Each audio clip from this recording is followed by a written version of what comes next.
আৰু এয়া আজি হৈছে আমাৰ গেংটকত সেকেন্ড ডে তো আজি ভাবিছো গেংটকৰ সাইট সিনখিনি অকণমান এক্সপ্লোৰ কৰোঁ এণ্ড এয়া গোটেই দুখভাগৰখিনি একাষৰীয়াকৈ কৰি গোটেই কেইজনী ওলাই ল'লোঁ গেংটকখন এক্সপ্লোৰ কৰিবলৈ তাৰ আগতে এয়া খাই ল'লোঁ ৰুটি আৰু ঘুগুনি বাৰু তাৰপিছত আমি আহিলোঁ প্ৰথমে ৰোপৱেত উঠিবলৈ আৰু এয়া চাওক ৰোপৱেৰ পৰা গোটেই গেংটক চিটিখনৰ ভিউটো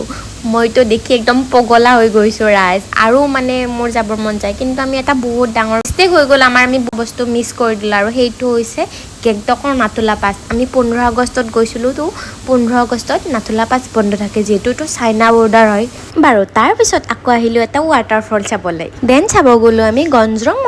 মনেষ্ট্ৰীৰ ভিতৰত গৈ যিটো ভিউ দেখিলোঁ বাপৰে কি ক'ম আৰু আপোনালোকক মই নকওঁ আপোনালোকে নিজেই চাই লওক ইমান ধুনীয়া ভিউ ৰাইজ বাৰু তাৰপিছত এইবাৰ আমি পিন্ধিব আহিলোঁ ছিকিমৰ ট্ৰেডিশ্যনেল ড্ৰেছটো বায়ো পিন্ধিলে ময়ো পিন্ধিলোঁ আৰু বাকী দুজনী বাও পিন্ধিলে কেনেকুৱা লাগিছে জনাব দেই ৰাইজ আৰু যে মই গেংটক জাৰ্ণিৰ লং ভিডিঅ' ইউটিউবত দি থৈছোঁ কোনে চোৱা নাই চাই ল'ব দেই ৰাইজ আৰু চেনেলটো ছাবস্ক্ৰাইব কৰিবলৈ নাপাহৰিব তো আজিলৈ বাই বাই ৰাইজ নেক্সট আকৌ এটা মিনি ব্লগ লৈ আহিছোঁ গেংটকৰ পৰা